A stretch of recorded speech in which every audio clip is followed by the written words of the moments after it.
Freedom over fame. Freedom over cycle stays the same.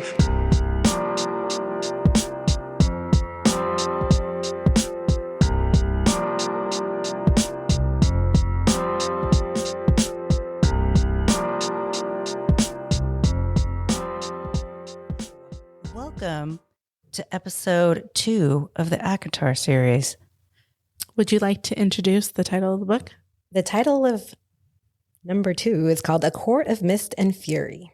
And that is our friend Lorena, who will be joining on this episode. Hi, everyone. I'm happy to be here. Guest. Yeah, thanks so much for joining us. I think it's so cool. Thank you for having me. I don't want to speak for you, but I feel like you loved this book when you read it. I loved this book. I'm not going to lie. Like the first ACOTAR book, I was like, everybody's enjoying this series. Like, I have to like it. But the writing seemed a little bit convoluted. There was like all these like dead end sentences. And I was like, what is going on here? This love story is not going great. Tamlin. Yeah. Wah, wah, wah. Yeah. So then I started, reading the second one. I was like, this is so much better. Oh, now this is getting interesting. Oh, we've got Rhysand. And then, it just got better after that. Yeah. Yeah, it did. It did.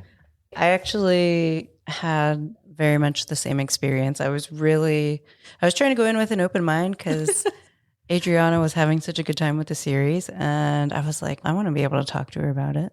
So I was going through and I was like, this is not starting strong for me. I was really having a really hard time. So it wasn't until the far end of the book that I even was like, now this has gotten interesting. But after that, I was definitely a lot more hooked in, even though I do think that they're super silly. But the second one was really good. Yeah. It's one of my favorites. I remember because it feels like 10,000 years ago since I read it. So it's like just going in and refreshing my mind. But I remember just really like being so happy after reading the second one. I was like, oh my God, this took a spin. And it felt like magical almost, like because in refreshing my memory, I'm like, oh, this is when we're introduced to Velaris. Right. And being very much like, ooh, I would like a night sky sweater, like I was really buying into the whole, like this book really sparked my love for the series. Totally. And Velaris just makes it like so magical. But I agree with Jeanna. Like, I didn't start liking the first one until Under the Mountain either. Not to get too much into the first one. But even then, like I had heard this is like a smutty book. I had heard that going into it. And I finished the whole first book. I'm like, I'm not feeling the romance. I'm not feeling the smut. What's going on here? And it's like, no, it's like, it's smutty really light. slow build. Yeah. Yeah. Because the second one, it was really romantic. There's definitely really graphic scenes in there. Even though I did really enjoy the book, I really loved their love story and how it played out. And there's definitely problems within this structure, but I would like to get into the problems on the next episode. So does she really actually have autonomy in these books, or is this dictated by the guys that she's with, no matter what? And even though Rhysand is better at giving her parameters, I guess, within her life, is that really different? It's just a better guy. But he like constantly tells her that she has a choice. Yeah. Like that is the big difference between, and that's true. Why, because literally Tamlin by the way, everyone, welcome to the Band Together podcast. We were already talking about it before we started recording. I'm sorry, guys. We did the warm up without you. It was just really hard not to get into. All right. So anyways, to get back to it, heavy spoilers. If you haven't read the book, you don't need to be here. This series is spoil forward. We want to discuss the book with you. It's our little book club. Right. Exactly. So yeah, like Tamlin literally, spoiler, locks her in the fucking house. And she gets so overwhelmed that Morgan comes and saves her. Like, that is a boost. That is abusive. A boost and a half, yeah. A boost and a half. That is problematic. Where Rhys gives her a lot of autonomy. Like, that's like kind of the point. But it's like, she's getting that autonomy because she's allotted by her love interest. I think I'm over here in the middle between you guys because even though I'm like Rhysand, diehard girl. over I here. love Rhysand. I think there's an argument to be made that when Farah was just her poor self in the forest, that was her like actual most badass self. No, She was providing totally. for her whole family. So I could see how talking about her like different boyfriends and yeah, her life is guided by them at that point, and she is Yeah, sort of being fair. protected a lot more by them, either in the abusive way that Tamlin does it, where we see his true colors and he's like locking her in a house, or Rhysand, who is doing it from a place of love, but he is still like ultimately trying to protect her. Yeah. I think that, yes. I just think that I love their relationship, and I love that he is a healthy guy in her life. Yeah. She just seems like somebody who's being taken through her journeys by the people who are around her, not somebody who's got her own canoe with her own oar. Yeah. I agree with you. And I think that's probably why I really love the last book in this series. Because Nesta, to me, her story develops really well, but That's my favorite, but we will talk about that. We'll for sure. get there. Yeah. But yeah, I think I'll come back for that one. Yeah, for please sure. do. Oh my Totally. God. That's my favorite book. That was 100% my favorite book. For sure. But up until I got to that book, this one, A For Court sure. of Mist and Fury, was my favorite, because then there's a Christmas special one, and then there's the like The Christmas special one, I was so confused the whole time. I think the taken that you said is maybe taking it a little bit too far for me. I think Tamlin was definitely trying to like take her and guide her, but I do now get back into the choice with Rhysand, and I do think that he always gave her that choice of, are you sure you're in this? And that's, you know, when he got to show her Velaris. 100%. No, but at the same time, she's not fully her own. Yeah. And I do think like art maybe is like the one thing that she does feel like her own person, and her, this is my choice. But That's what she's. But I have my theory. Oh yeah, that she's a terrible stick figure artist. I right? would love nothing more than for them to be like, bless her soul. Rhysand and fucking Cassian and Asriel? They have their own little side meetings where they're like, do we think that we know anybody who can train her? Do we have anybody who owes us a favor who could come? They could take classes together, right? Nesta does call her out at some point, I think, during the first book about not being great at it. So maybe she's onto something. I think that's where it all came from, right? And she like, sure, she practiced at Tamlin's because she was, you know, being like kept hidden essentially. So she could only do that. But how much did you learn in 4 months? Yeah. Like, she was just out there by herself. She didn't have TikToks to watch for tutorials. She's all, look at the beautiful eyes I put on that one. It's just like 2 slashes for eyes that are like blue.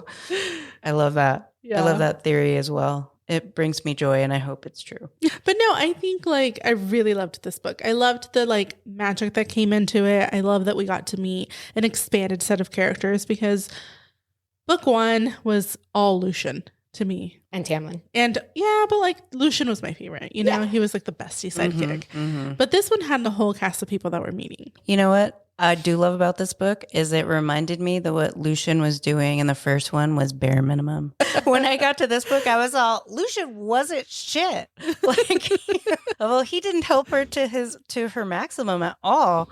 And then you have somebody over here who like, he was like, yeah, I for sure knew that you were my mate, but also I wasn't going to let you die alone, even though we had literally never had a fun moment together where you thought that I was a good person. Right. So that was pretty badass. You know what I mean? We get to meet the inner circle. So yeah, all The those homies. new people that Yeah. come in. And she gets to meet this beautiful city when she's been stranded out in the countryside. So just like, so many more people, even like the idea of a city. Yeah. Just packed with people and like different fairies at this point that she hasn't met. And she's definitely getting introduced to the whole world now, whereas it was just Tamlin and his powers before, and so much power after that. Right. And it's like this like thriving city Beautiful. that loves Art Rhys. heavy. They always And his people love him. Right. Like we've up until now, he's been the evil character. So we get to find out that it was like all smoke and mirrors. And we get to find out why he was Amarantha's whore. That's right. I said it. You heard it here. That's exactly what he was, though. Oh my Poor sweet God, but it soul. was like degrading to him, you guys. It is what it was, right? She said it with her full chest. Because it's true. Yeah. No, that's what he felt everybody was calling him. And Well, they were and they calling were. him that. And so, but He was forced to have sexual relations with her. that woman. He was her whore, unfortunately for him. Yeah. So even now that he's out from under the mountain, like you could think that he would go around just telling everybody, like, look, I wasn't her whore. But he still essentially can't make his reputation better because he still has to keep Velaris a secret for the good of Velaris, for his people, the love of his people. Yeah. He just looks. He's just a good guy. Yeah. He's like a really good guy. It gets a little dramatic in the end for me. Like so? and we'll talk more about that during Nesta's book. But at the end, I'm kind of like, I'm over you, Rhysand.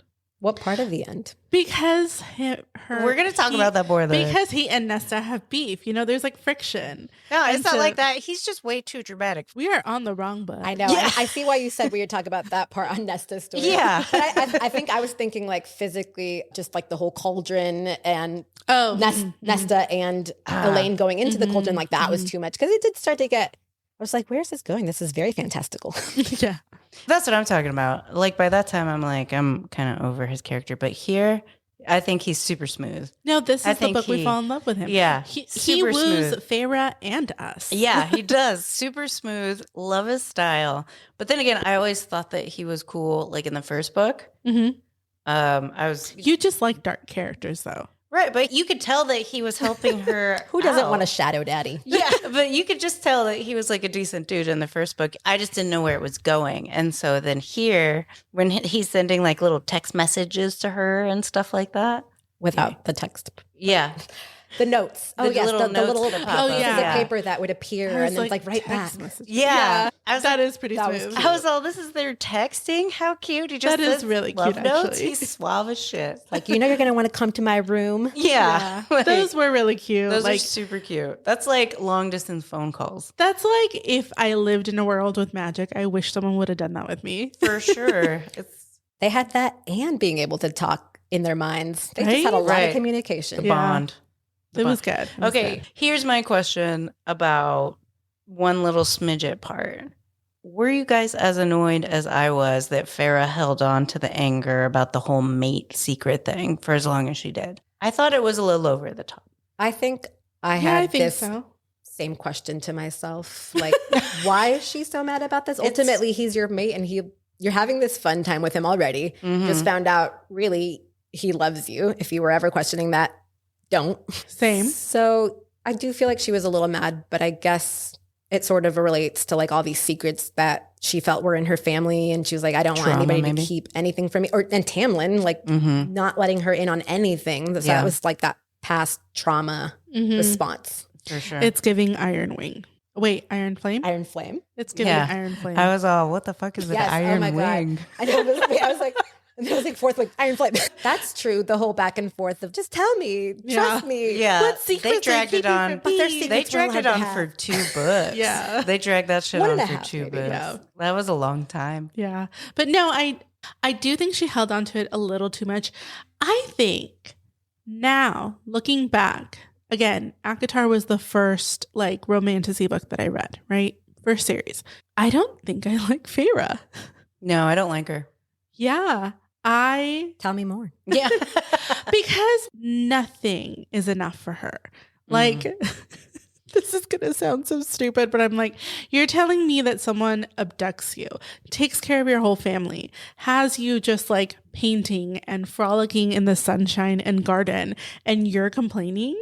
And then, okay, fine. You go through all this trauma. You're a big, strong hero, and you go into the mountain, save everyone. You die a hero's death. You come back. And now you're like flirting with this incredibly handsome, powerful, kind, smooth as fuck Rhysand. And then you find out that you guys are meant to be together. Yeah. And you're like, how dare you not tell me? Well, but how awkward would it be, right? What if, when you and I were flirting, like after the first like couple weeks, I was like, by the way, we're gonna get married forever. That would just be creepy. Right? It would Like, not be in line with the smoothness of a Rhysand. Like, let a hunter hunt. You know what I mean? I feel like maybe you're a little jealous, but the way that you put it is so funny. I never thought of this. Yeah, it's already a fantasy world. Like, you don't have to work anymore. Here, just paint and be here. And it sounded oppressive, but actually that sounds like anybody who has a full-time job's fantasy right there. Yeah. I'm like, that sounds lovely. And they just zap in food when you're hungry. The best tasting food that ever there was. The people look down on humans' food because of how delicious our food is. And by the way, we don't get fat. Yeah, they're all just... Because we have wings. So we're also incredibly fit because the wings are built on the legs, if I remember correctly. That's not the spring court, though. No. Yeah, those are specifically Illyrians. Yeah. You guys knew, though. Yeah, Good for we you. were both like, you've lost us. But Tamlin's a beast, right? Like He can... I think technically, it's weird that they assign shape-shifting as the power that Farah gets from Tamlin, because all of the lords, the high lords of each court can turn into some sort of beastly form of their like court. Right. But I guess Tamlin does have that extra power of just shape-shifting in general, and he prefers like the beast form. But they all have their own beast forms. So I only saw it one time. I have no idea who it was, but I saw like an Instagram that said like the next book is going to be like take us back to the spring court because we don't know how powerful Tamlin really was. interesting. Like the next one coming. I always heard that was going to be about Asriel and Elaine. Yeah, but I guess something about it coming back to him, because we don't currently have like a big understanding of what his actual powers are, and he might be more powerful than we know. There are some wild theories out there What about. do we think about Asriel and Elaine? I mean, I think this is like a story for Nesta's story, really, too. Yeah. But I do feel like there's a weird dynamic with her being mated to Lucian, and she seems to really love Asriel, and it Right. almost seems like Asriel's actually starting to kind of Be into get her. feelings. Yeah, I think so too. It's weird though. I always kind of don't like it when everyone pairs up. Matches too up. That's why I'm like, please don't do this to me. I do feel like it's a Yeah. cheap shot when that happens. It's like, I oh, was really? like- Everybody in the friend group is just like perfect mates. Right. Yeah. I'm all, and their mates, right? But I'm also at the other end of the coin. Could she just be proving a point and being like, yeah, just because they're mates doesn't mean they have to be together? So she does end up with Asriel. Yeah. I don't like it either way. I still Yeah. feel like it's a cheap shot. Like I like to see the No, I aspect agree. of you know, you don't have to choose your mate, and they've kind of talked about this and had some discussion around you have to end up with your mate. Ultimately, no, but the other end of it is she's just still in the friend group. Right. Exactly. There's a cheapness.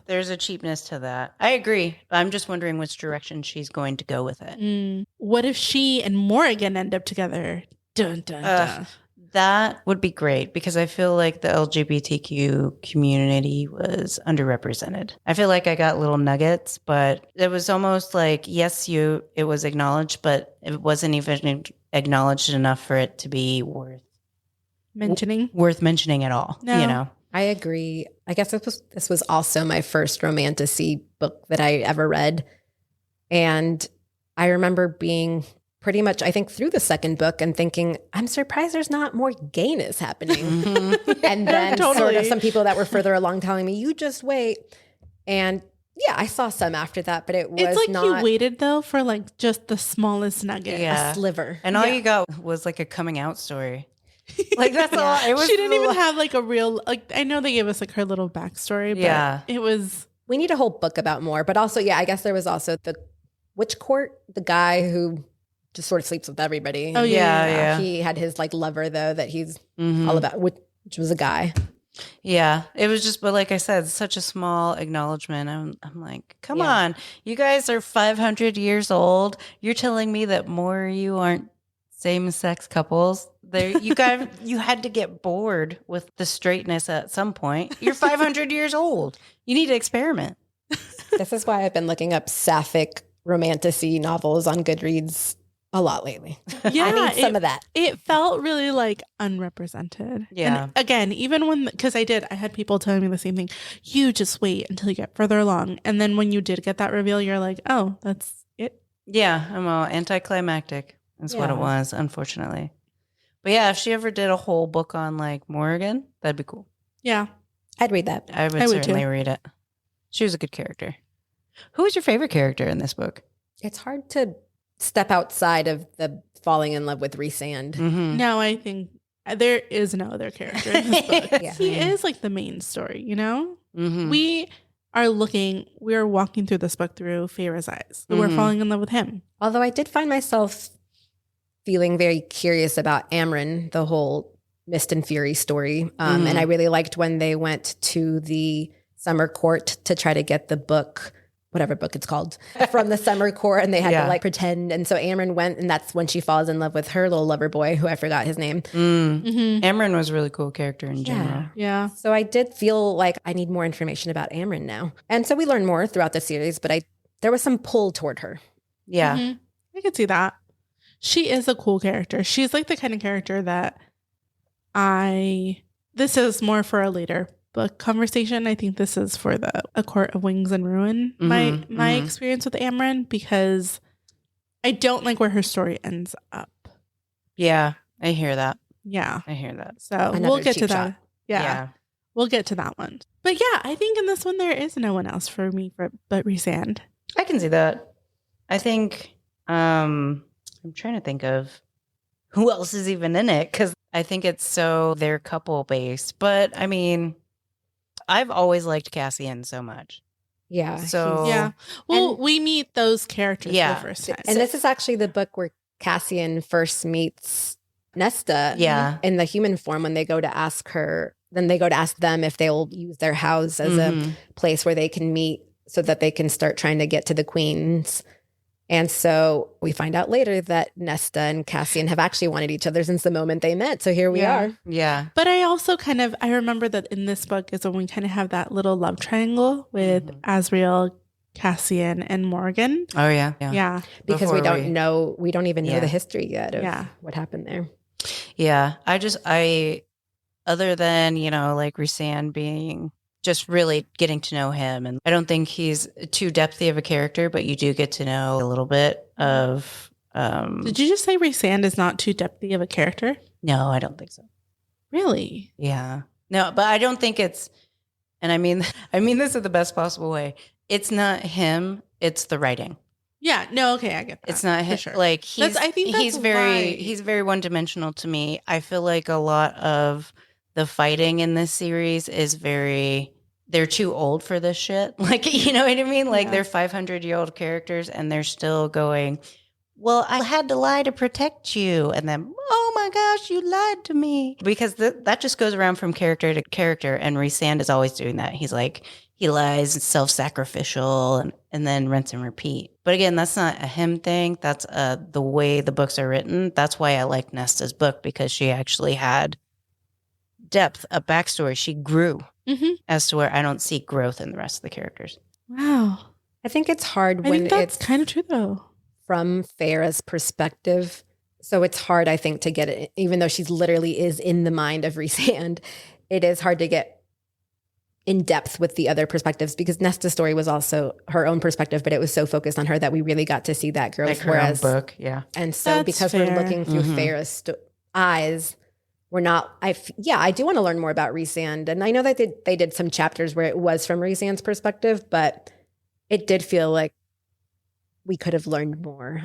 Yeah, I just they do talk about some trauma with him, but it doesn't reflect in his everyday character. It's like there's building blocks for them to be more complex characters, but there's no payoff in the way that they're written. So again, I just hear rinse and repeat for self-sacrificing Rhysand. I hear rinse and repeat for Feyre wanting independence, but also just being unhappy in general with her circumstances, and Yeah. so, and even Cassian, whom I love so much, just like is who he is and doesn't necessarily grow very much.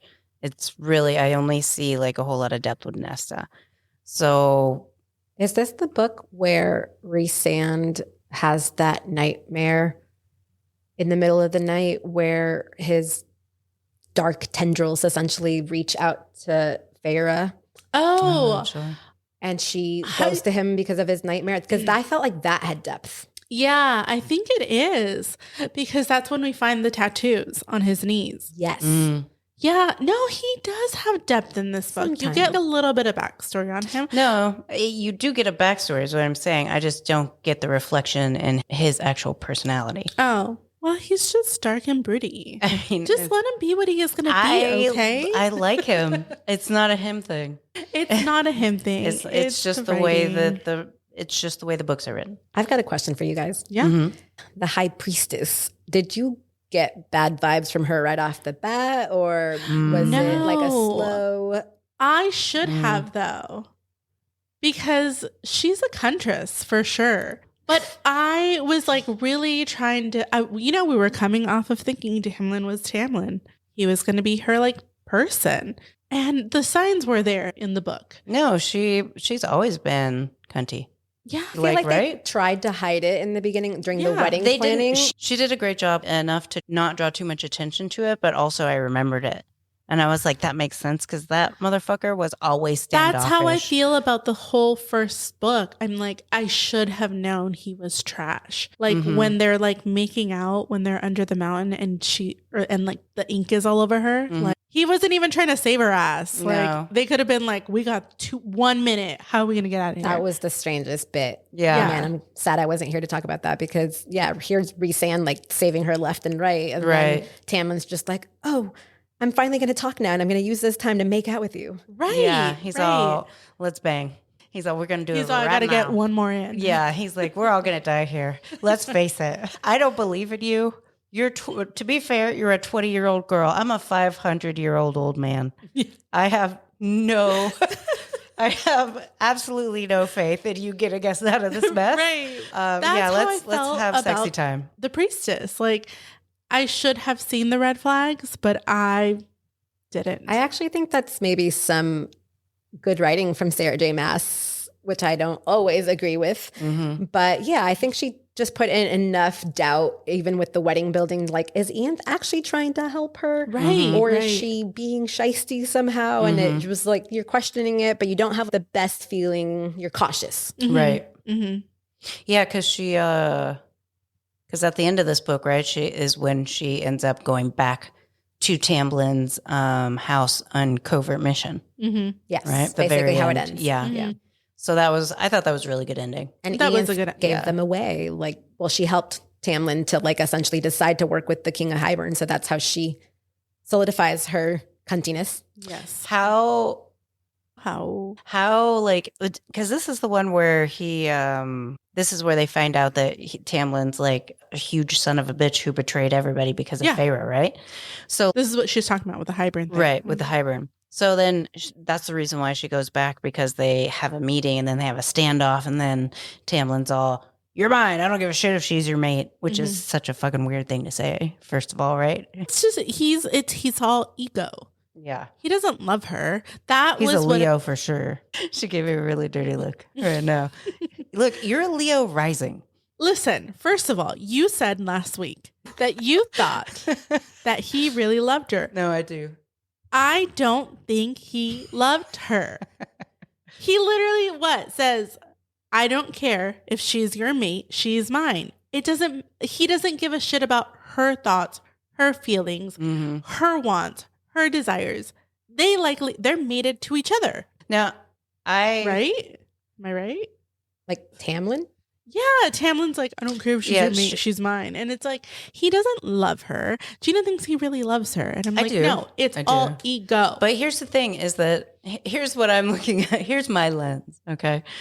People who are egotistical, people who have aggressive issues, people whom are controlling, I'm not saying that's necessarily true love, but I think that those people can love others in the only capacity to which they know how.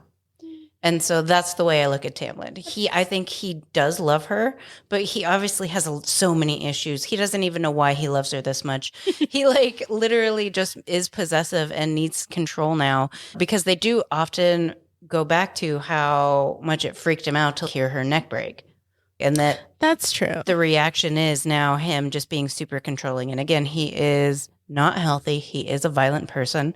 He doesn't necessarily express that love in the way that true love should be expressed. But do I think that he loves her as much as he can? Yeah, totally. I think that's valid. And I think like, let's try to remember Tamlin's timeline right now. And so he is somewhat still under the belief that this is all because of the bargain, and that Rhysand is this evil guy who is getting into Farah's head. And then Farah is playing the part because, so back to her, like having her own kind of convictions, she actually does in this moment, because she decides the one way to save her friends and the people she loves is she has to convince the King of Hybern to remove the bond between her and Rhysand, which he technically removes the bargain, but not the mating bond. And then she tells them, oh, he has me under his control, his mind control. And so she plays the damsel in distress, but really to save her friends. So from Tamlin's perspective, I think that is confusing. And I think it's also valid that, yeah, this person who's possessive is like, he's sort of expressing his love how he can. I don't know. It's up for debate. That's a really good point. I never considered Tamlin's POV. Well, yeah, because that is sad if you think about it like that. No, like I think I even told you while I was reading it, I was like, look, from Tamlin's perspective, like, yes, he is abusive. I do think I will rest on that. 100%. 100%. And I will never not acknowledge that. But even me, let's say I was in his shoes and somebody came in the middle of the day and we had a fight and then you were gone forever. Like, you know, and then you sent some weird letter that was like, I'm chill. Don't worry about me. And I'd be like, I'm going to burn this mother down. What do you mean? And like, as much as it might be egotistical love, but he turned to somebody who he knew could get you back because he either quote loved her or abusively loved her or possessively loved her. But he did what he thought he needed to do to get you back. Damn. You know what I mean? Perspective. But to be fair, like, he was already kind of blowing the place up before she even left. So it's like you had her and you're like locking her inside. No, totally. And that's the abusive part. He did that shit to himself. If they might have, she might have never even given Rhysand the time of day because she was in love. She was so in love with him. Again, she was still. She risked her life. She died because of that son of a bitch. She got stabbed, every bone in her body broken because as just this 20, I think she was 21 at the time, like 20 or 21-year-old girl who just went to face off to magical magicians that can just do whatever for the they dude want. that said, I just want to get one more in. Yeah, right? Like, so, yeah, that's... If that isn't 20-something-year-old love. Yeah, I don't know what is. I don't know. I guess we are somewhat like that in our early 20s. For sure. No, like, no, when you put it like that, I'm like, no, this all seems very, very real now. No, and she's just doing her little 20-year-old thing. Yeah. So, she's like, I'll die for you. She's all totally... This has been a very confusing experience, and I've just figured out that I love you. Yeah. So I'm going to go face a ginormic worm so that you and I can perhaps kiss again. Midgard worm. Like, that's, it's just such a 20-year-old situation. Yeah. But ultimately, again, just the best love story. To Lorena's favorite chapter in the book. The sexy time chapter. All right, all my bookie girlies, what's your favorite chapter? We all know you're going to say chapter 55. So what entices you about this chapter specifically? I think she found her favorite quote in that one. Am I supposed to say it now? Well, if yeah. you would like to. I just feel like we finally find our smut. Thank you. She's all, yeah, fucking fairy story aside, we came here for some smut. All right, I'm going to keep my quote mild, actually, but it is from chapter 55. All right. It says, my lover who had healed my broken and weary soul, my mate who had waited for me against all hope, despite all odds. I love it. And then it goes on to like move my hips onto him. Yeah. Yeah. What about you, babe? favorite chapter, Mm-hmm. it was definitely that chapter. It was so fun. It was just like it had built up for so long. Well, I totally thought that they were going to make out on the little winter one solstice, right? The winter solstice. Yeah. It was like Lady and the Tramp with the fucking spaghetti. Mhm. That's what it was Does the building first up. winter solstice happen in this book? Yeah. Yeah, Because it's if when it they're does, then like- the snowball fight does happen. I That's where he knew leaves. it. Let's I ask. knew it. Yeah. No, the snowball fight scene does not happen until A Course of Mist and Fury. That's the book That's that this we're one. on. Ah, then it misunderstood my request. Then yes, How dare you? the famous Oh, weird. snowball fight between Yeah, this Cassian, is Azrael, when- and Rhysand happens. Yes, it's because they're fighting because he No, knew wait. they- It said it happens in A Court of Frost and Starlight. That's what it says right here. It's contradicted itself. No, it says yes. The snowball fight absolutely happens in A Court of Mist and Fury, Oh, you and got it's the such right a answer gem there. of a moment.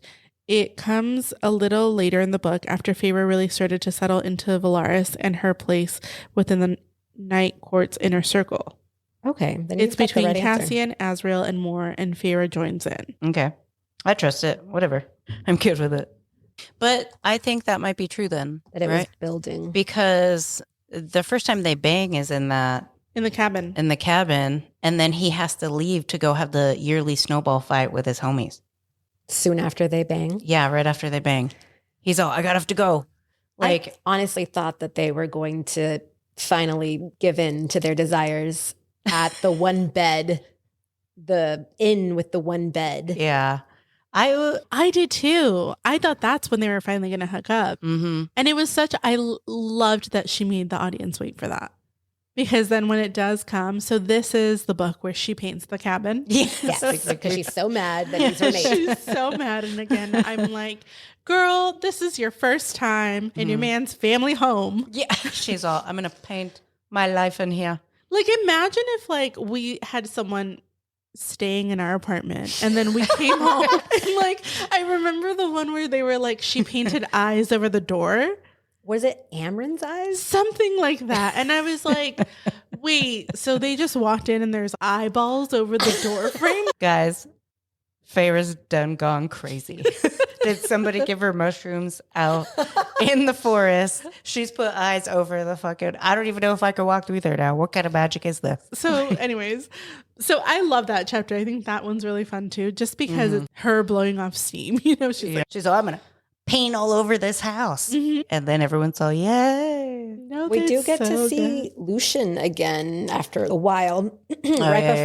Right before The iconic. Rhysand gets right before the iconic, yes. And before Rhysand gets shot down by a arrow with poison in it. I forgot about that. And he's about to die. And that's why our girl Feyre seeks the Surreal, Mhm. is because she's, how do I save this guy who I won't admit I love? Yeah. And so she gets the information about the Surreal, about how to The save cereal. him. Cereal. Spill some tea. Cereal. Mhm. I love that character so much. Yeah. It ends up being such a good character. It is a nice way to get the plot along too. Mhm. Mm-hmm. But yeah, so cool. It's weird that they look so Crazy. scary. I feel like the forest in these books really represents everything that is scary.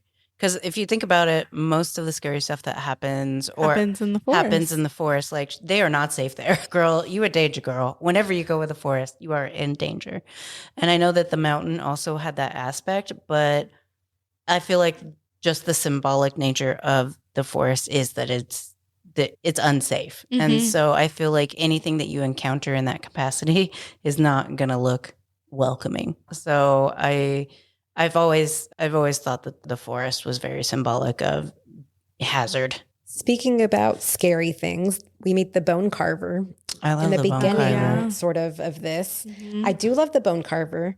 I thought it was kind of interesting that Feyre gets to go on this mission pretty soon. She doesn't even know about Velaris yet, maybe, or maybe just found out about Velaris, and she gets to go on this mission with Rhysand to this prison that seems very scary. But I guess that's also part of the draw, is like, Yeah.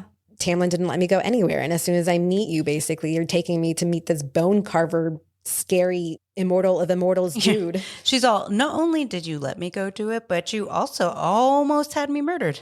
So Is it a healthy relationship? Is it risky in its own way? Maybe both. Yeah, but he's like giving her Autonomy. Oh my god. He's like, also, you could die. You could totally He's die. all make your own choices though. Yeah, make your own choices. I give you freedom to die without properly preparing her.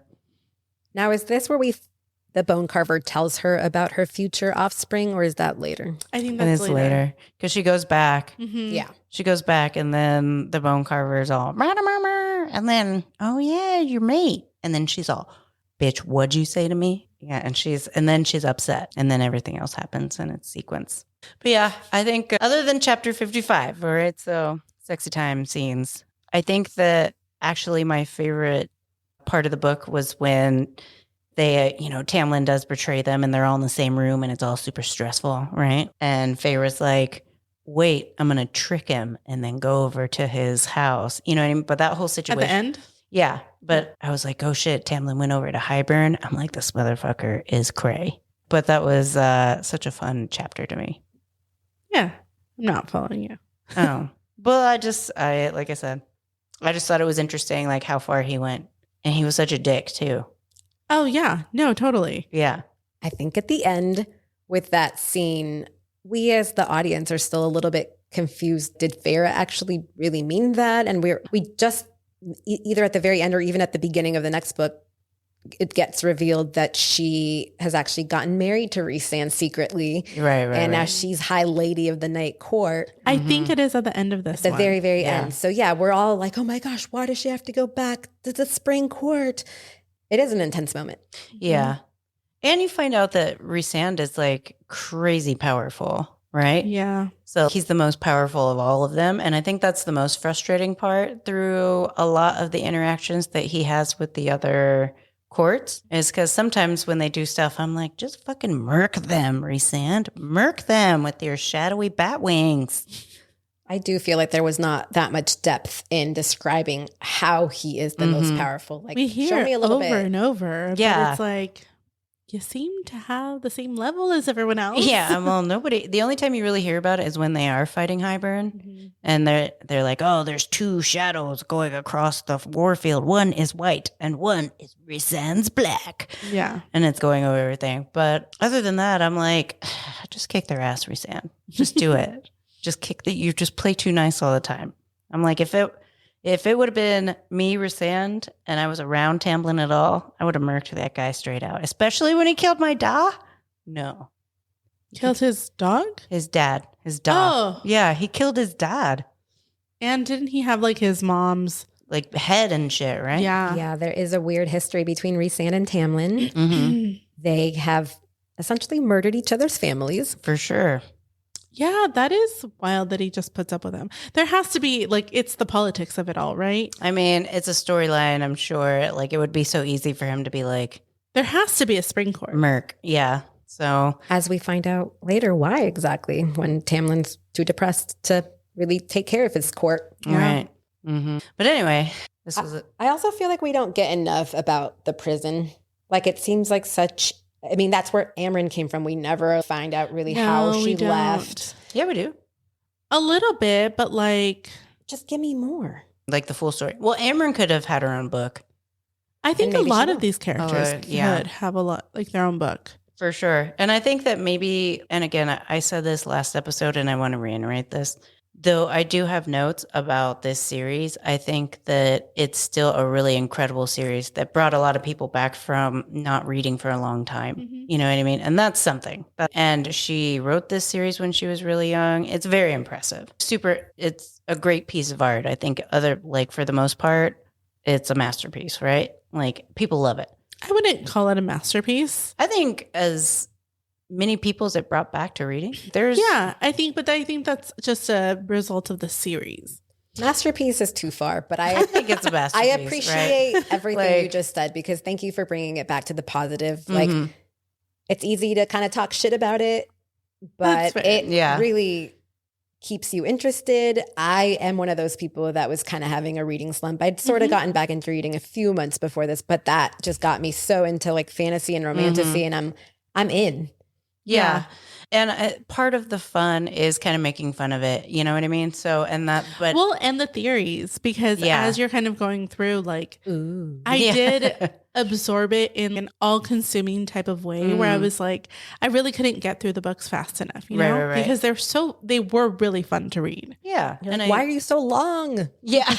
Yeah. And you really like a series that you go, I'm really excited for the next one. Or if they were to make a next one, I would buy it tomorrow. Yeah. I think it was after I was like halfway through this one and I was like, I'm just going to go ahead and buy the rest of them now. Yeah. And that's, to me, as many people that have, it's changed their reading habits. Like I consider that to be a form of a masterpiece, honestly, because that's a hard thing to do.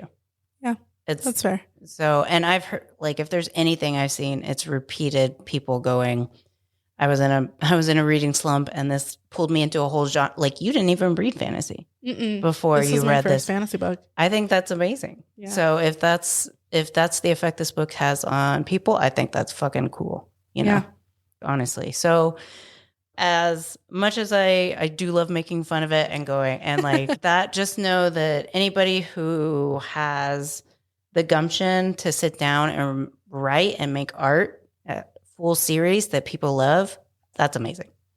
So it's good stuff. It is. And it just brought us into that world. I know that we, as like 3 gay/bi women, complained about the gayness of it, but it's like, well, now that this world is opened up, I didn't even know I could look for sapphic fantasy romances. Right. Like, what? That's a thing? Like, yeah. Well, and that's even now I can be like, okay, well, let's do like a whole gay series on stuff like this, you know, and see what that would look like. Hopefully somebody writes that one day. But no, it's really good stuff. I really love this book. If Nesta's story had not been written, this would have been my favorite of the series. Agreed. 100%. Sure. Yeah. Do we want to cover anything else? I just want to, because people have been really liking the whole quote aspect. So let me pull up. do you have a quote? I've got a quote that I like. And this one is actually a pretty sweet quote. So it's like Feyre's acknowledgement of her trauma and her healing process through love and trust, even though she had, I think, been away from Tamlin for a week and a half before her and Rhysand started being romantic with each other, or at least flirting.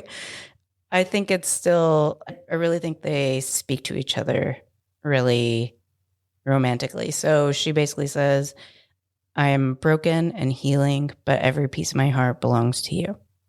And I think that's sweet. Oh, that is really sweet. Yeah. and I do think she grapples with that in her own head. Oh, totally. Like, am They I talk moving- about that a lot. Yeah. Am I moving on too quickly? Like, how is this going to look from the outside? Mm-hmm.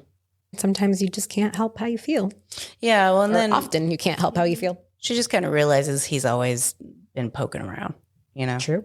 And just how we learn about their connection before they even really knew of each other's existence is wild. Like how she's drawing those different things in her family's little cabin in the woods. Mm-hmm. Yeah. And it relates to the night court and the stars and to the stars who listen and the dreams that are answered. Oh, that's mine. I love it.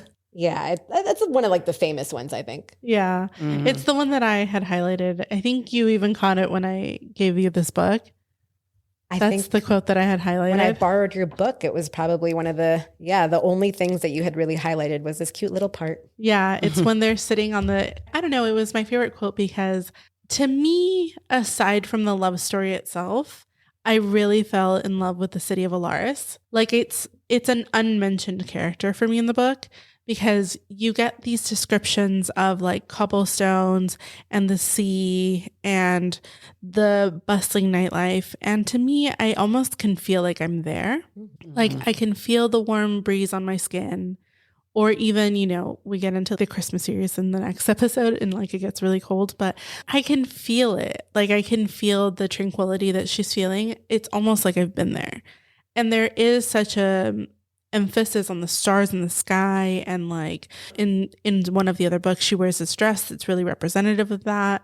But yeah, so to the stars that who listen and the dreams that are answered, to me just like spoke of the hope that they had for like their future as it was happening. Like this is deep in the throes of them like falling in love. Yeah, really. totally. That was a good moment for them. Yeah. I did want to buy that merch, that the Velaris stuff. I love that. I did too. Just dreaming about being able to walk around Velaris is a dream. Yeah, totally. I personally really enjoyed their time in the Court of Nightmares. That was fun stuff. Of course you did. You little dark humor, dark energy, evil loving. Evil 11. You just always liked you love Maleficent and you love. I just feel like the darker characters are more complex as a whole. And yet you thought Rhysand was not. No, I don't think he's a dark character though. No, he's not. We find out he's totally not. He's like a sweetheart. He's a sweetheart. He's but like at a the same self-sacrificing. time- yeah, that is interesting. We know he's a sweetheart, but he comes off as a dark character. No, he's just like a little rascal who wears a leather coat. Oh, stop You it. know what I mean? I love that they mention it several times in the series too, where he's like standing there and then he flicks like a piece of some sort of. He loves his black jacket. He's like, he flicks like lint off of his clothes because he's supposed to be super stylish. I'm all, oh gosh. My leathers. Yeah. I'm like, calm right down, sir. Do we want to talk about more about the smut? Like, do we have any complaints or positive feedback on how the smut is written? It doesn't impress me. But I think. In what way? I feel like when I'm hearing this stuff, first of all, I've already said it like this. I find it really weird that a 500-year-old entity is banging a 20-year-old girl. Bring it up with Twilight, okay? I've had a problem with it there too. So I will never be on board with that dynamic. I think it's fucking weird in general. But also the way the sex scenes are written was very much like 21-year-old views of how sex scenes are written. Yeah, So it's kind of YA-ish, right? no, Oh, it no. is. It is. It's open door. No, I looked it up. So the young adult was Throne of Glass. Throne of Glass, yes. And then new adult, that's this genre. Yeah, So- this is not a YA book, No. but yeah, I mean, it's open door. We get to be next to them, see them during the sex scenes. I thought at this point there would be more of it, but I mean, it's a buildup, and chapter 55 really does suck you into it. It always comes back to chapter it's gonna come 55 back with to you. chapter 55, guys. She just really likes the mention of the soup in that chapter. But I think what's important to say here, we talked about how this brought us back into reading and it, introduced us to fantasy or romantasy. But like another aspect of it is actually when I think about it, like I wasn't like a big romance reader before this anyway. So just in general, I wasn't really reading like smutty stuff. So it brought me really kind of into smut too. And so even though chapter 55 maybe isn't like the greatest smut ever written, it's also, again, that introductory kind of brings you into that world like, whoa, that's nice. I think it is a good That's introduction. No, but it is like a good introduction. And like Court and Roses, like a Thorn of Court. You got this.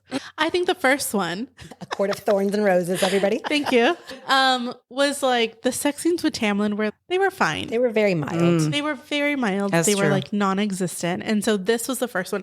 And you're right. This is my first time ever reading anything smutty. I was like, I was like reading the book and I was like, I shut it and I'm like, should I be reading this? Do people know what this is? You're all, am I reading a smutty book right now? And everybody Just knows out I'm in reading a public? smutty book. I'm in public and I've got women walking by like, I know what you're reading. I recommended this to someone at the pool because I was reading it over the That's last summer. so funny. You totally did. I totally did, and I hadn't gone to that Oh, the scene. conversations that have started with me just like busting out these books, trying to get through them. And people are like, oh, you too? Yeah, Yeah. I think it's something that's so fun. Like, I kind of love the smutty part of it because you're like, I read a lot of self-help in my 20s. Everything felt so serious. And it's so nice to have a book that you can just kind of like, not only in one way, because you're just reading a fantasy book, but in another way, you're like, I refuse to believe that like 25-year-olds are the main target audience. No. They're off having like their own great sex. They're not reading about, they're not like, and I also had to split my mind from like this view of, I don't know, women in the 80s reading like erotica and thinking like that is so like silly. a Fabio, right? Right. Yes. And then to like me now, I'm 36 and I'm like, wait, am I turning into these like women I made fun of? I'm like, no, this is better. This is more fun. No, it's the same. No. But it's all right. I refuse to believe that this same is like shit, different gen. No, I refuse to believe that this is like the guy with the open shirt, You know what? in the wind. With That's his, like, exactly what it bear is. standing next He to him. literally, they're all all his tattoos going up. She's all, I can't remember at what point she starts describing his cock. I'm all, his fucking shadow cock? Are you cock joking? twitched. Yes. Cock twitched. That was going to be Lorena's original quote. That was going to be my original chapter 55 quote. His cock Yeah. twitched. And let's talk about the language a little bit with smut because, you know, oh my God, you should see my For-Your page. Like, it's just all about these romanticy novels now. But phones yes, are like listening. I come about, yeah, oh no, they're listening. I start to think about like how it's written and the language and just some of the stuff I read. I'm like, sometimes I love it. And I'm like, oh, this is turning me on. Not gonna lie. But sometimes I'm like, her sex opened up. I'm like, why aren't you saying her sex instead Totally. of, and then like the bundle of nerves. I'm like, Yes. it's called a clit, please. It's called a clit. Just say clit. I want that. Yeah. Well, probably because it's a new adult book, Yeah. you know. But like so. again, like I feel like 32 to like 42-year-olds are reading it. No, they totally are. And that's No, why it I is. think it's funny. not 20-year-olds. So They're having their own sex. it We reminds all me, were. you guys are probably too young for this, but there was back when Eddie Murphy was hilarious before he got a little older and got a little square. Have you guys seen any of his stand-up when he was really young in the 80s? Probably not from the 80s. Right. No, Okay. probably So not. he used to, people would comment on how crass he is because he was always talking, you know, about like fucking and all kinds of other stuff. Right. So there was one of his stand-ups, this book reminds me of this, where he was standing there and he was like, all right, do we have any like young 20-year-olds in the house? Any young 20-year-olds? And then a whole bunch of them are all, yeah. You know what I mean? They're making tons of noise. He's all, you guys don't know how to fuck. That's literally what what people are talking about. So when I start scrolling through like TikToks and shit like that, and people are getting all hot and bothered by it, I'm all, fucking 20-year-olds don't know how to fuck. Like, these are completely like unrealistic, and but it is a fun read. It I makes see, it It's Gina. so fun. it makes it fun. This comes back to what you said earlier then about how you feel like the sex scenes are written for 20-year-olds. It's just like wild. Yeah, totally. And like, I guess I could see that. Like, yeah, sex in your 20s is like wild. Like, let's jump on each other. I didn't think it was wild. I thought it was like pretty tame. Oh, do say more. Like, I think like that's why I thought it was more for like new adults and stuff like that. I thought the sex scenes were super tame. Even the verbiage that you're pointing out, I thought it was very like, 20-year-old is the first person that you've ever really loved. Like, oh, you're mine. And like doing that kind of stuff. But they're really just, you might bend somebody over, or I think one time they had, this is later The on. chair. They might bend somebody over. They talk a big game, but really they're 2 steps from missionary every single scene. So I mean, they do get pushed up against walls. wow. Yeah, I think she gets thrown on the table or something at the Yeah, cabin. I mean, it's not crazy to me. It's like that's why I was like, it's written by somebody who's having their biggest, brightest fantasies as a 20-year-old. Like, and I'm like, oh, that's so cute. Wrong Yeah. podcast, but I do feel like the sex was written much better in Fourth Wing. 100%. We will talk about it. I don't want to get too far into Let's that one. not mix series. Yeah. Here in A Court of Mist and Fury, or I guess in the whole series, do we have oral? No. Well, No, they do. because- Tamlin does in the beginning. Does he? Tamlin goes down on her. Yeah, totally. Does he, or is He does. Maybe Really? he's fingering her. No, he goes down on her. Oh, I don't remember that. It was Yeah. so glossed over.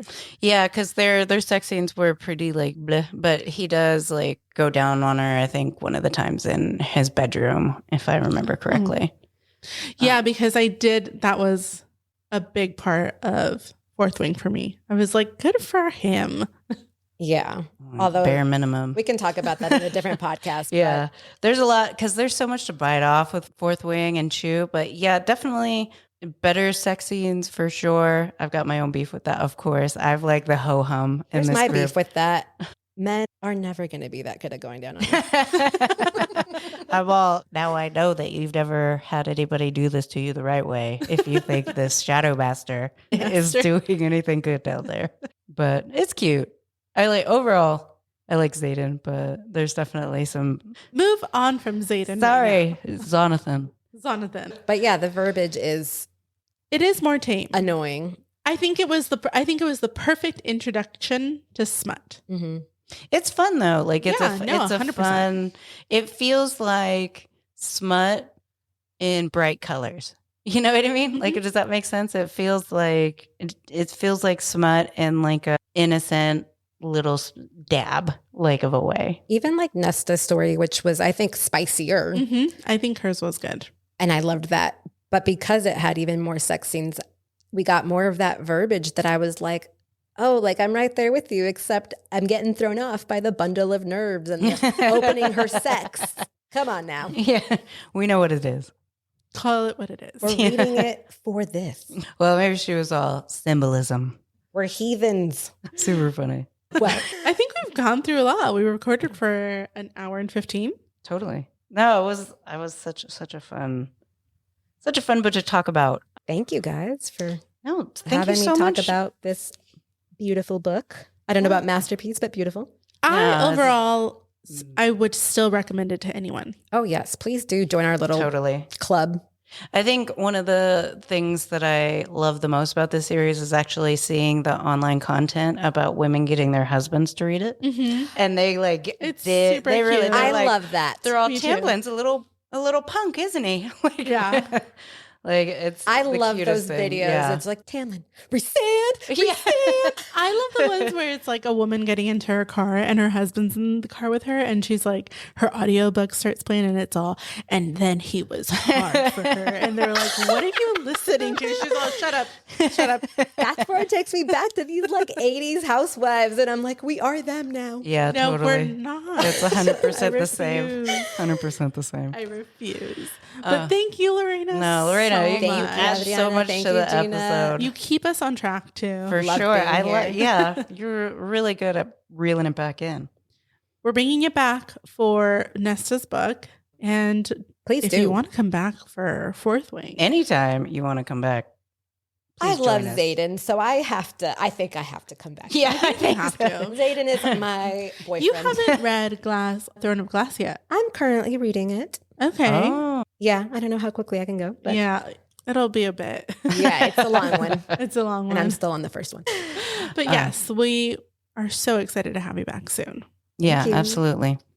Thank you, everybody who is listening today. I do want to bring up something really quick. Adrian and I talked a bit about the direction of the podcast, and we decided we want to be able to talk about a wider span of books. So we're going to do a little relaunch. We are going to change the name. So we're going to be adding a couple more features, but when you start seeing new logos and stuff out there, it's still us. And we are still going to read banned books. We're just going to sprinkle, just kind of doing more of a general book club. We know it's a tough time for everybody out there. And sometimes it's just fun to talk about less intense stuff with the people you love. So join. It's good for all of us to get a little bit of a place to be, just fun. I Yeah. love that. I'm here for it. I'm here for the banned books, and I'm here for the fun books. Lorena's listened to every single episode, and we We're so thankful greatly for her. appreciate that. Fangirl. All All right. right, guys. Now remember, no matter who you are, no matter where you are, We love you. we love you.